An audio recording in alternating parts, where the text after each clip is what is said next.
नमस्कार व्यूअर्स। 2 दिन से कोई वीडियो नहीं बनाया,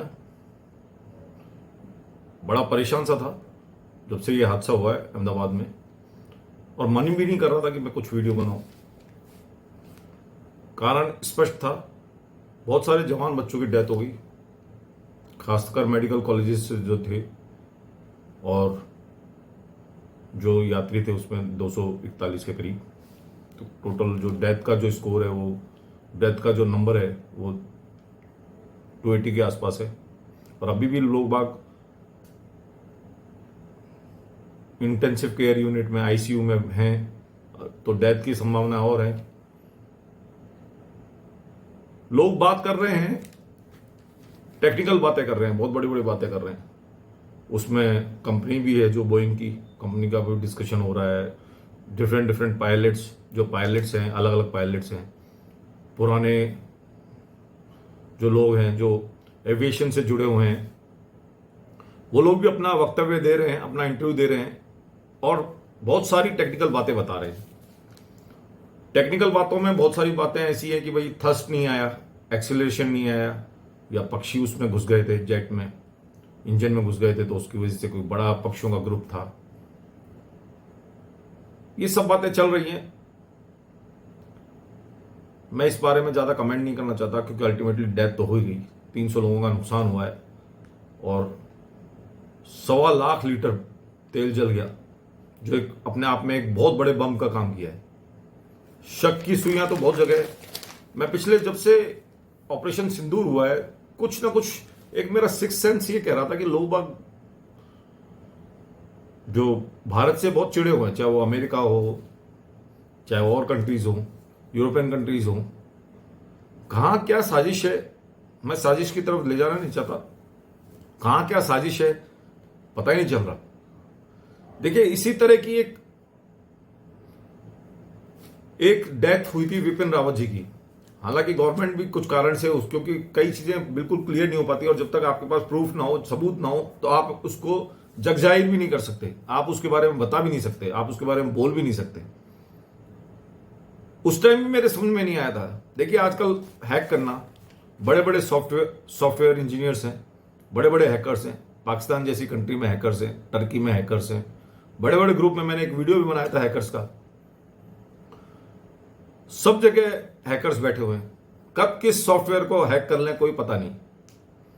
वो चाहे बोइंग, जो अभी 747 जो अपनी जो फ्लाइट थी, इसके बारे में भी हो सकता है, क्या इसका ऑपरेशन सिस्टम हो सकता है, क्या है, क्या टेक्निकल बातें हैं, कुछ समझ में नहीं आता।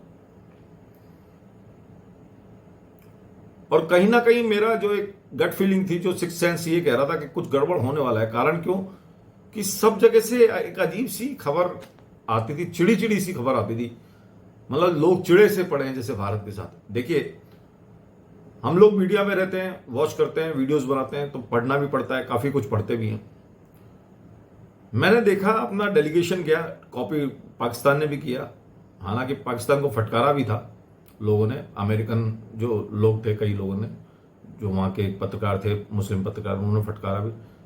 हमें किसी ने नहीं फटकारा, पर किसी ने सपोर्ट भी नहीं किया। आप इससे पता लगा सकते हैं कि विश्व जो है भारत की प्रगति नहीं चाहता। जो मेरा गट फीलिंग कहती है, जो मेरे अंदर की भावना कहती है, हमें अपने आप उठना पड़ेगा। अब आप कैसे उठते हैं वो आपको देखना है। अब कुछ बातें बताता हूं। टेक्निकल बातें तो बहुत हो सकती है, न्यूज ऊपर हो गया, उसका आगे का जो हिस्सा है वो ऊपर हो गया या वो नीचे डाउन हो गया। बट सिंपल सी बात जो मेरे समझ में आई है वो ये है कि हवाई जहाज फटीचर था, 7 महीने तक गैराज में पड़ा रहा। बताइए, 7 महीने अगर मोटरसाइकिल पड़ी रहे तो वो चलती नहीं है। 7 महीने गैराज में पटकने के बाद इतना सोफिस्टिकेटेड हवाई जहाज, जिसमें कितनी मशीनरीज होती हैं, कितने पार्ट्स होते हैं, वो सब तो कबाड़ बन जाए। पर 7 महीने बाद इसको चलाया, ये अपने आप में एक बहुत अजीब सी बात है। हम सिर्फ पैसा जोड़ने में, पैसा बचाने, यही हालत एयरफोर्स की है। हालांकि मैं उस पर कमेंट नहीं करना चाहता। उसको भी एक बार जो पुराने हवाई जहाज थे, पुराने जेट्स थे, उनको फ्लाइंग कफिन का संज्ञा दी गई थी। देश की बात है, एयरफोर्स की बात है, मैं बोलना नहीं चाहता, पर इस तरह का हमारी जान इतनी सस्ती नहीं है। मैं अगर वीडियो बनाता तो कई बार ऐसा लगता है कि जैसे भावुक हो जाता हूं। हमारी जान भाई इतनी सस्ती नहीं है, हमारी जान इतनी सस्ती नहीं है।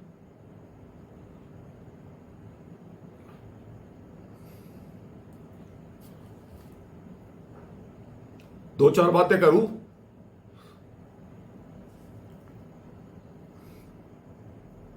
दो बच्चे थे, पढ़ाई कर रहे थे एमबीबीएस कॉलेज में, जयप्रकाश और मानव।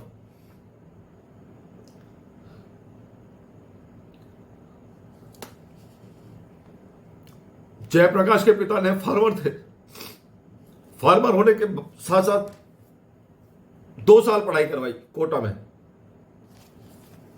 मैं इसीलिए वीडियो 2 दिन तक नहीं बना पाया।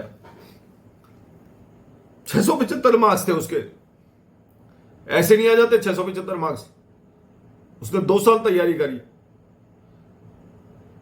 किसी एक मजाक के तौर पे उसकी डेथ हो गई खाना खाते समय। क्या जवाब देंगे आप?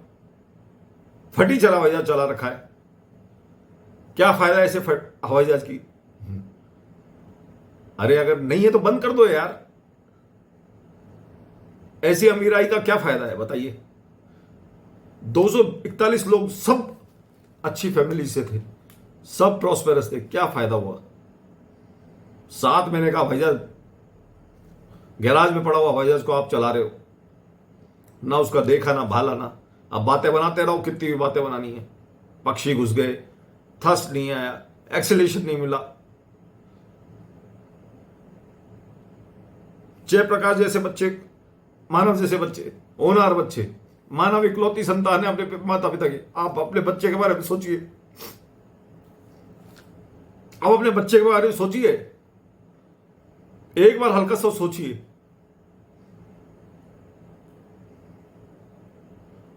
और वो जिंदगी में कभी नहीं आने वाला।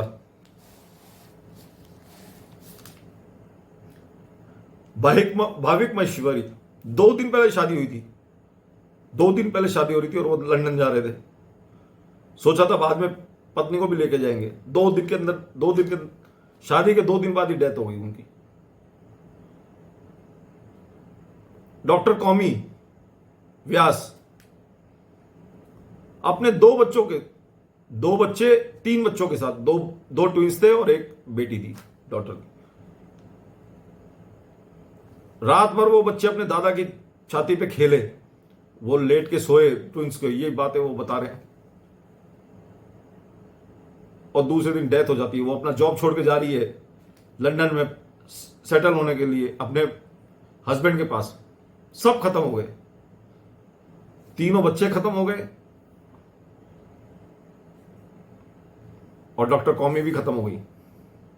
उस दादा के सिर पे क्या, उस दादा के क्या बीती होगी जो रात में बच्चों को खिला रहा था, कह रहा था कि मेरे बच्चे बहुत, मेरे पोते पोती बहुत खुश है क्योंकि उनको मैंने बैग दिलाया और सब कुछ दिलाया।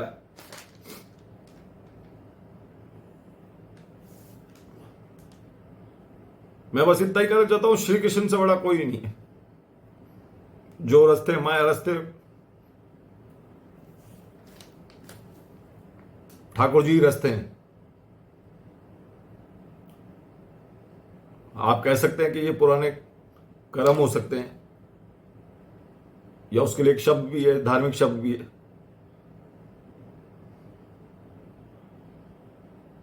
अभी एकदम से याद नहीं आ रहा है। तो वो उस कारण से इनकी डेथ हुई है, धार्मिक तौर पे कहें या फिलोसफिकल तौर पे कहें तो।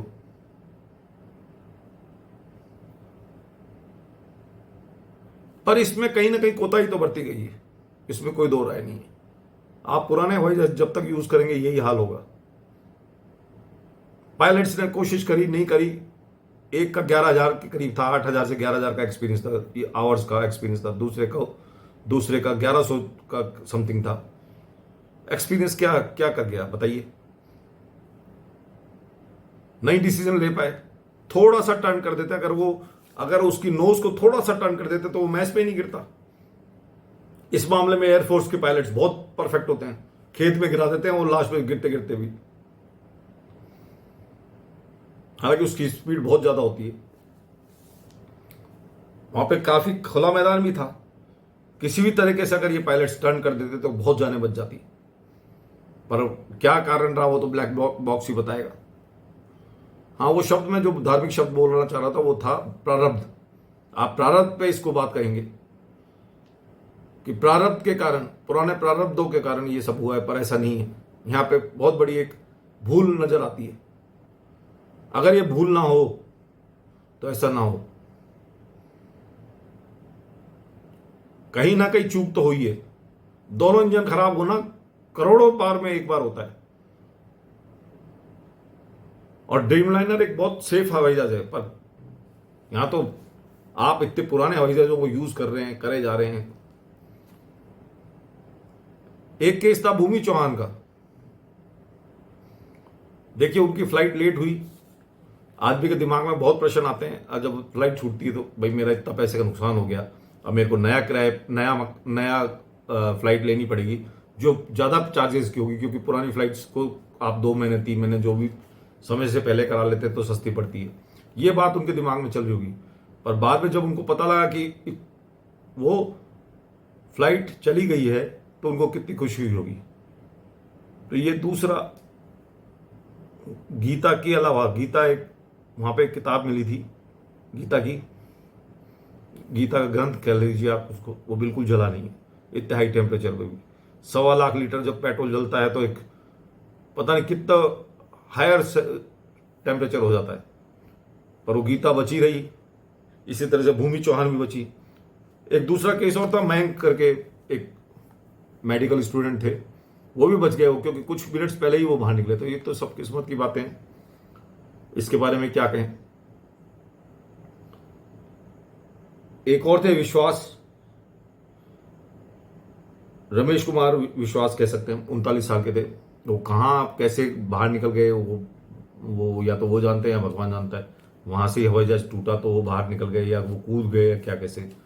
वो बता रहे थे कि भाई मैं जहां से कूदा वहां से निकलने का रास्ता था, दूसरी तरफ दीवार आ गई थी तो और लोग नहीं निकल पाए। एनीवेज वो बच गए।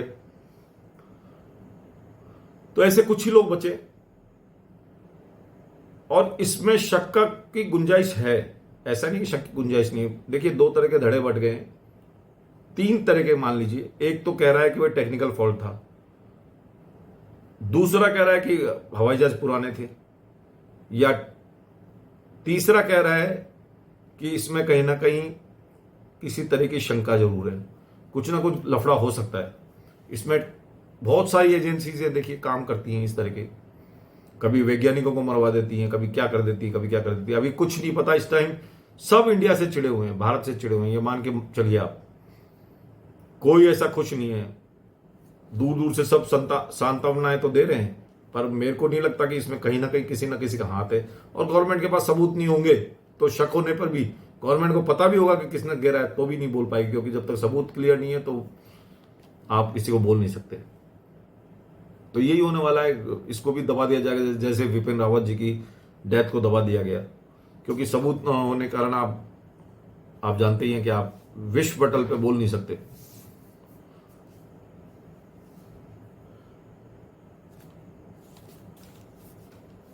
मन तो नहीं कर रहा था वीडियो बनाने का, पर फिर भी मैंने कहा कि एक बार बात करी जाए। इस टॉपिक पे कोई बोलता नहीं है, सब टेक्निकल बातें बोलते हैं। बड़े बड़े लोग, दिग्गज लोग बोलते जा रहे हैं, जिनका पायलट होने का बहुत बड़ा एक्सपीरियंस है, काफी लंबे समय तक जिनके पास फ्लाइट के आवर्स हैं। अब ब्लैक बॉक्स मिलेगा तब देखते हैं क्या होता है। तो मेरा कहने का मतलब यही था कि अगर थोड़ा सा ध्यान रखा जाता तो इतनी मौतों से हम बच सकते थे। और अब क्या कर लोगे, अगर हवाई जहाज अगर गिरा है, पक्षियों के कारण गिरा, तो आगे कैसे बचाओगे बताइए आप। क्या तरीका है पक्षियों को रोकने का, है कोई तरीका? दीवार से भिड़ती है आपकी,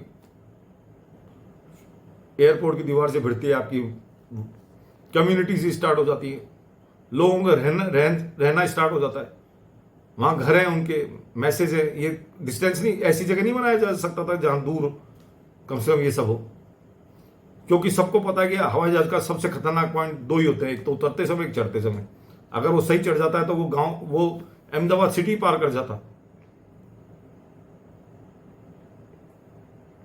तो मेरा कहने का मतलब यही है कि किसी तरीके हम कब तक बारूद पे बैठे रहेंगे।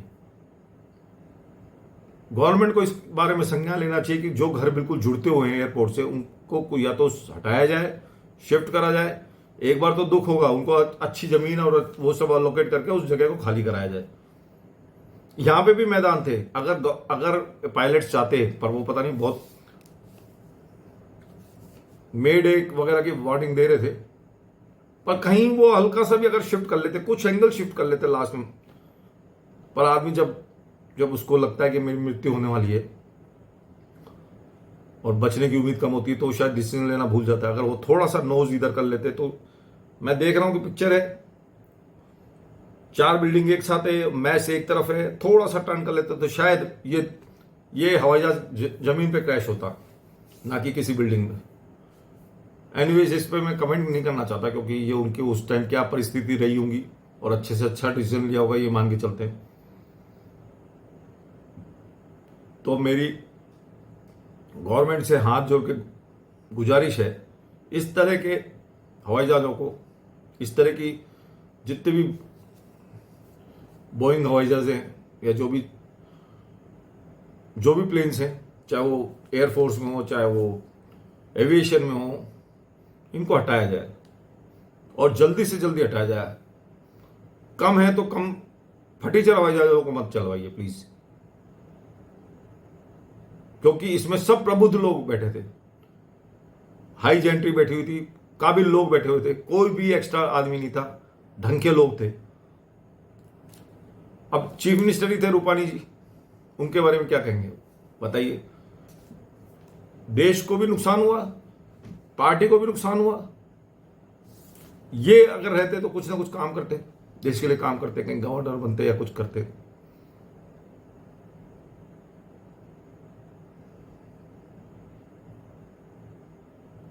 तो अब मैं इससे ज्यादा क्या कहूं। मैं तो हाथ जोड़ के यही कहूंगा कि भाई गवर्नमेंट कुछ एक्शन ले, कम से कम इन सब परिस्थितियों से तो बचाया जा सकता है। अब एक बार केस हो गया, देखिए अमेरिका की एक टीम है, जब भी ऐसे हादसे होते हैं वो लोग भेजते हैं और अपने उसमें अपडेट कर लेते हैं। तो वो टीम आएगी, वो प्रोएक्टिव एक्शन ले रही है, वो पहले आ रही है, प्रोएक्टिव एक्शन ले रही है। क्या प्रोएक्टिव एक्शन ले रही है कि वो पहले ही सारा जांच कर जाएगी कि क्या क्या प्रॉब्लम्स थी, फिर वो जाके अपने एयरपोर्ट में, अपने एविएशन डिपार्टमेंट में चेंजेस करेंगे, उसमें अमेंडमेंट्स करेंगे, जो भी करेंगे जिससे कि उनके कोई हादसा ना हो। वो तो इतने प्रोएक्टिव है और हम रिएक्टिव भी नहीं है। अगर हम देश की चौथी इकोनॉमी बन गए और बहुत जल्दी 2027 तक तीसरी इकोनॉमी बनने जा रहे हैं, तो हम लोगों को सेफ्टी का भी ध्यान रखना पड़ेगा। ऐसे काम नहीं चलने वाला है जिस हिसाब से आप जैसे हम चल रहे हैं।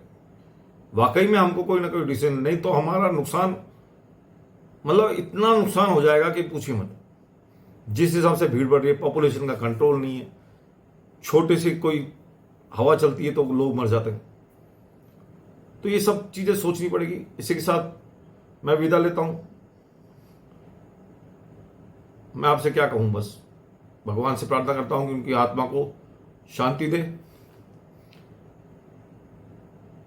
और मैं आज कुछ बोलना भी नहीं चाहता। बहुत बहुत धन्यवाद, थैंक यू।